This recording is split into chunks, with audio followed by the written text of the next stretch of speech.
ભાવનગરમાં પોલીસ વિભાગને હચમચાવી નાખે તેવી ઘટના સામે આવી છે, જેમાં ચર્ચાસ્પદ મહિલા કોન્સ્ટેબલ નૈના બારૈયાએ આપઘાતનો પ્રયાસ કર્યો હોવાની માહિતી સામે આવી છે.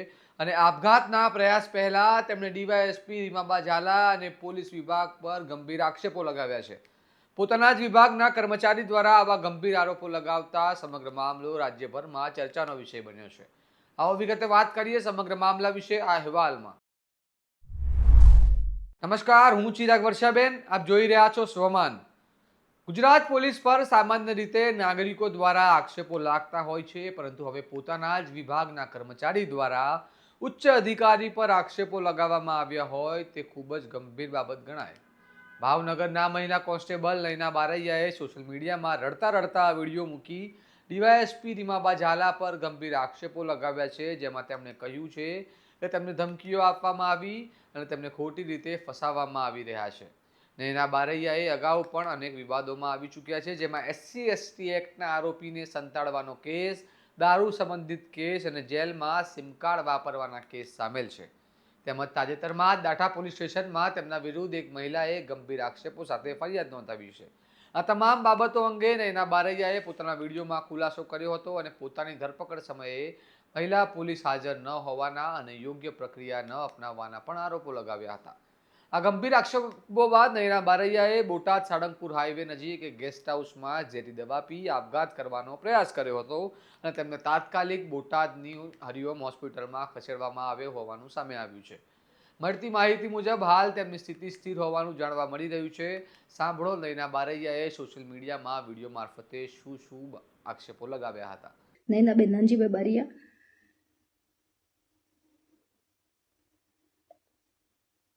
વાત કરવી છે મારે એક ષડયંત્રની કે રીમા ઝાલા દ્વારા મારી ઉપર 5 ગુના નોંધવામાં આવ્યા છે કે જેમાં મારો 1% કે એક પણ ગુનામાં રોલ નહોતો. વાત કરીએ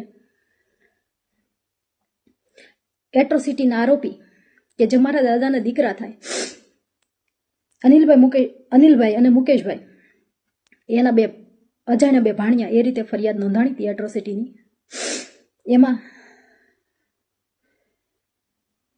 મારા દાદાના દીકરાએ કે જે એટ્રોસિટીના આરોપી છે એણે 3/10/2025ના રોજ પિટિશન દાખલ કરેલી અને આરોપીના નામ સામેથી જાહેર કરેલા. અક્ષય અને ચિરાગના નામ, અજાણ્યા જે બે ભાણિયા હતા એના અક્ષય અને ચિરાગના બે નામ જાહેર કરેલા. પછી પાર્થને 4 વાર નિવેદન લઈ જવા દેવામાં આવ્યો. પાર્થ જો આરોપી હોત તો એને તરત અટક કરી લેવો હતો ને, છતાં એને અટક કર્યો નહીં. 4 નિવેદન લઈ એને જવા દેવામાં આવ્યા. મારા દાદાના દીકરાએ 3/10 પિટિશન દાખલ કરી, એમાં આરોપીના નામ જાહેર કરી દીધા, છતાં 12/11ના રોજ પાર્થને અમારા ઘરેથી પકડીને આરોપી બનાવે છે. બનાવે એવો આખો છે કે જે દિવસે મારા ઘરેથી પાર્થની ધરપકડ થઈ એ દિવસે મારી માસીની દીકરીનો ભાણિયો એક્સપાયર થઈ ગયેલો હોય અને હું પીપરલા ગામે ગયેલી હતી લૌકિક કામથી. હું કોબડી ટોલ નાકાથી પસાર થઈ મારી ગાડી રોયલ પાર્કમાં, હું જ્યાં રહું છું એ સોસાયટીમાં CCTV છે. પાર્થ અને ઉષા, હું ઘરે પહોંચી એના 30 મિનિટમાં મારા ઘરે આવે છે, 15 મિનિટમાં ઘરે આવે છે. હું 30 મિનિટ જ થઈ હતી પહોંચી અને ઘરે. પાછળ તરત પેરોલ સ્કોડ આવે છે. મને કે તમારા ઘરની ઝડતી કરવી છે. ઘરની ઝડતી દરમિયાન એ લોકોએ ગેટવેથી જ વિડીયો સ્ટાર્ટ કરી દીધો હતો ઉતારવાનો મારા ઘરનો. મને કે મેં કીધું જી સાહેબ મેં કરી લો ઘરની ઝડતી. પાર્થને મેં એને સોંપી દીધેલું. પછી મને કે તમારો મોબાઈલ લાવો, મોબાઈલ આપી દીધો. પછી મને કે હાલો તમે. એટલે મેં કીધું સાહેબ, મેં કીધું હું આરોપી થોડી છું. મેં કીધું હું આવું છું સાહેબ, મેં મારા ઘરે મરણ થઈ ગયું છે, હજી હું પહોંચી જ છું. અને મેં તમે પહોંચો ત્યાં હું આવું છું. તો નહીં અત્યારે ને અત્યારે કે અત્યારે જ આવો એમ આ જ હાલતમાં. ત્યારે મેં પ્લાઝો પહેરેલો, નાઇટ ડ્રેસમાં હતી. એટલે મેં કીધું તો સાહેબ 2 મિનિટ ઊભા રહ્યો, હું આવું છું. એની માથે મારી માથે ફરજ રૂકાવટનો ગુનો દાખલ કરી દીધો. હવે વાત એ રહી કે મારા ઘરેથી બોટલ દર્શાવી. મારા ઘરમાં એન્ટર થયા ત્યારથી વિડીયોગ્રાફી એ લોકોએ શરૂ કરી હતી. તો મારા ઘરેથી બોટલ મળી એનો વિડીયોગ્રાફી એમાં હશે. હું કહું છું, સાહેબને રિક્વેસ્ટ કરું છું કે વિડીયોગ્રાફી બહાર વાયરલ કરે. મારા ઘરેથી જો વસ્તુ મળી તો એની વિડીયોગ્રાફી મને આપે, વાયરલ કરે મતલબ. અને મારા ઘરેથી બોટલ મળી, મારા કબજામાંથી બોટલ મળી, તો પાર્થ અને ઉષા આરોપી કેમ બને? એક બોટલમાં 3 આરોપીના નામ નાખવા, જેના કબજાનો હોય એની માથે હોય. પાર્થ ને ઉષાને શું છે? મારા ઘરેથી બોટલ મળી જ નથી. મારા ઘરેથી બોટલ મળી તો વિડીયોગ્રાફીમાં કેમ નહીં? એને વિડીયોગ્રાફી સાથેનું પંચનામું કર્યું છે. એટ્રોસિટી, ફરજ રૂકાવટ અને બોટલ. મને 15 તારીખે ખબર પડી કે મારી માથે ગુનો દાખલ થવાનો છે. એટ્રોસિટીમાં મને આરોપી બનાવવાની છે અને મારી જેલ એન્ટ્રી છે, જેના કારણે 15 તારીખે હું ફરાર થઈ ગયેલી. મેં આગોતરા જામીન મૂકેલા. હું મુંબઈથી મતલબ અમદાવાદ આવતી હતી. એ દરમિયાન મુંબઈ અને સુરતના ટોલનાકા વચ્ચે પીઆઈ જેબલિયા સાહેબ અને સ્ટાફ સાથે ઊભા રહી ગયા. હું અલ્ટિકા કારમાં આવતી હતી. મારી સાથે 2 બ્રાહ્મણ ભાઈઓ હતા. ટોલનાકે પહોંચતા એ લોકોને ઉતારી નાખે છે પીઆઈ જેબલિયા સાહેબ. હું પાછળની સીટમાં સૂતી હતી, આ 2 ભાઈઓ આગળ હતા, એટલે એને ઉતારી નાખે છે, જેનો મને ખ્યાલ હોતો નથી. પાછળની સીટમાં મારી બાજુમાં, એક્ઝેક્ટ મારી બાજુમાં પીઆઈ જેબલિયા સાહેબ આવીને બેસી જાય છે. આગળ એક કોન્સ્ટેબલ ભાઈ ડ્રાઇવિંગ કરે છે ગાડીની. પછી 50 થી 55 કિલોમીટર જેટલું હાલી જાય છે. ત્યારે મારી આંખ ખુલે છે તો જોયું તો મારી બાજુમાં જેબલિયા સાહેબ. આગળ જોયું તો ડ્રાઈવર ભાઈ બદલાઈ ગયા હતા, ઓલા લોકો. પછી મેં પાછળ જોયું તો પાછળની નંબર પ્લેટ વગરની ગાડીમાં, ક્રેટા ગાડીમાં, મારી આરે જે 2 ભાઈઓ બ્રાહ્મણ હતા એ ક્રેટામાં હતા. એટલે મને ખબર પડી ગઈ કે હવે મારો તો આખો ધરપકડ થઈ ગઈ. એટલે મેં કીધું સાહેબ, મને કે મોબાઈલ આપો, મોબાઈલ આપજો. મેં કીધું સાહેબ, ધરપકડ કરી જ લીધી છે. મેં કીધું એક કોલ કરવા દો. મેં મારા ઘરે હું કહી દઉં કે મારી ધરપકડ થઈ ગઈ છે, કોઈ ચિંતા ન કરતા. મને કોલ ના કરવા દીધો. પછી કાંઈ વાંધો નહીં, મેં કીધું, મેં કે સાહેબ, મેં રિક્વેસ્ટ કરી કે સાહેબ હું કોઈ ટેરરિસ્ટ નથી, હું આતંકવાદી નથી કે તમારે યાર આટલી બધી મિસબિહેવ કરો છો. તોય મને કે નહીં, કે ઉપરથી કે ના છે, કે હું તમને કોલ નહીં કરવા દઉં. કાંઈ વાંધો નહીં. પછી મેં કીધું સાહેબ વોશરૂમ જવું છે. મેં 10 થી 12 વખત એમ કીધું સાહેબ મારે વોશરૂમ જવું છે. મને કોઈ જવાબ નહીં આપવા મળ્યો. 350 કિલોમીટર સુધી પાણી તો નહીં પણ વોશરૂમ સુદ્ધા મને નથી જવા દેવામાં આવી. એટલે મેં પછી એમ કીધું, મેં કીધું સાહેબ તમે આ રીતે મારી ધરપકડ ના કરી શકો. તમે મારું ધરપકડ નથી કરી, તમે મારું કિડનેપિંગ કર્યું છે. મહિલા પોલીસ કર્મચારી નહોતી. મેં કીધું હું આ બધું કોર્ટમાં કહીશ કે મારી યારે આવું તમે કર્યું છે. તમે મહિલા પોલીસ કર્મચારી વગર કર્યું છે ધરપકડ, અને નંબર પ્લેટ વગરની ગાડીથી કર્યું છે. અને ત્યારે મેં જોયું તો સૂર્યોદય નહોતો થયો, અંધારામાં ધરપકડ મારી કરી છે. કાંઈ વાંધો નહીં. પછી મને ભાવનગર થોડીક વાર હોય છે, 30-40 કિલોમીટરની વાર હોય છે. એટલે મહિલા પીએસઆઈ આવે છે અને મને એ ગાડીમાં, પોલીસની ગાડીમાં મને ટ્રાન્સફર કરે છે. કાંઈ વાંધો નહીં. પછી હું ને આ SC/ST સેલ મારી અટકાયત બતાવી દે છે તરત. ત્યાં બધું તૈયાર જ હતું. પછી મારી જેલ એન્ટ્રી 24/11ના રોજ જેલ એન્ટ્રી થાય છે. 3 ગુના ઓલરેડી નોંધાઈ ગયા. એટ્રોસિટી મદદગારી, પ્રોહિબિશન 1 બોટલમાં અને ફરજ રૂકાવટમાં 3 જેલ એન્ટ્રી થાય છે. એટલે મારો જે સામાન હું ફરાર હતી એ દરમિયાન સામાન સીધો જેલમાં જાય છે. જેલમાં સરખી ઝડપી ન હોવાથી મારું સિમ ભૂલથી એ લોકોથી મારી બેગમાં રહી જાય છે. એટલે ઝડપી આવે છે અને મારી પાસેથી એક સિમ કાર્ડ મળી આવે છે.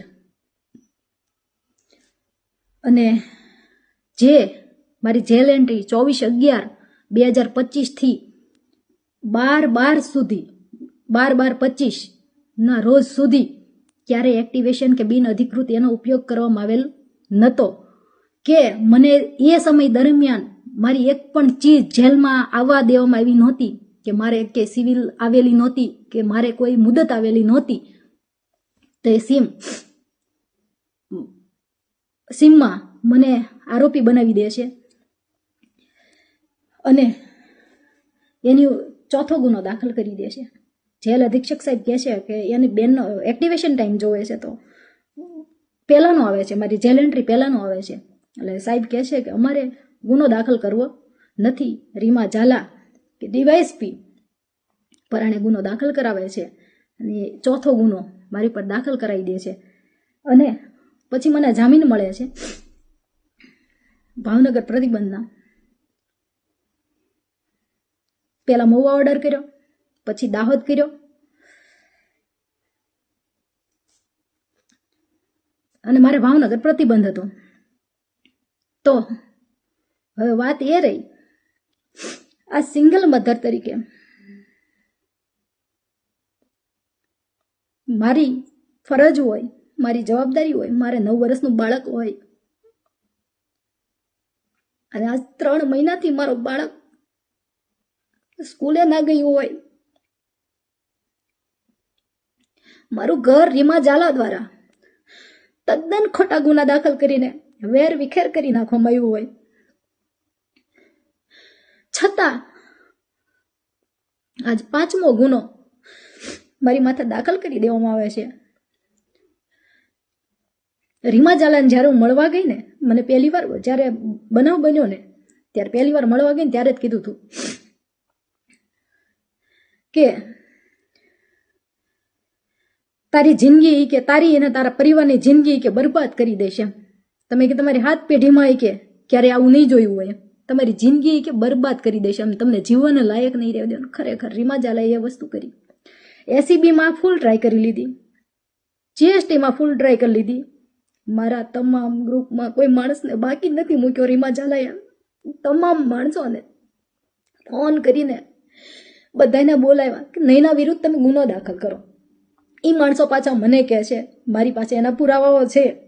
રીમા ઝાલા એમ કહે છે તમને એસપી સાહેબ દ્વારા સંપૂર્ણ મદદ મળી રહેશે, તમને આઈજી સાહેબ દ્વારા તમામ મદદ મળી રહેશે. એવું રીમા ઝાલા કહે છે. તમે ક્યાંય બિંદાસ, તમે ક્યાંય ડરોમાં, હું તમારી હારે છું, તમે નૈના વિરુદ્ધ ગુનો દાખલ કરો. એટલે હું એ કહેવા માંગુ છું કે મેં કોનું ખરાબ કર્યું છે, કે મારો કોણ દુશ્મન છે, કે આટલી હદે હું કામ મને આટલી ટોર્ચર કરે છે, આજ મને મરવા મજબૂર કરી દીધી છે. મારું ઘર વેર વિખેર કરી નાખ્યું છે. 5 ગુના છતાંય હજી એવું નથી કે મારી ઉપર 6થો ગુનો દાખલ નહીં કરે. એને 5 ગુના કરી નાખ્યા, હવે પાસામાં ઠોકાઈ જાઉં. મારું ઘર તો ઓલરેડી એને વેર વિખેર કરી નાખ્યું. મારું બાળક ભાવનગર જે 9 વર્ષનું છે, જેને ભત્રીજો રાખે છે, બેનની ભાણકી રાખે છે, ઘર તો આખું વેર વિખેર કરી નાખ્યું. મારું બાળક 3 મહિનાથી સ્કૂલે નથી ગયું. મારો દાહત ખાતે ઓર્ડર કરી નાખ્યો. મારા બાળકને હું મળી નથી શકતી.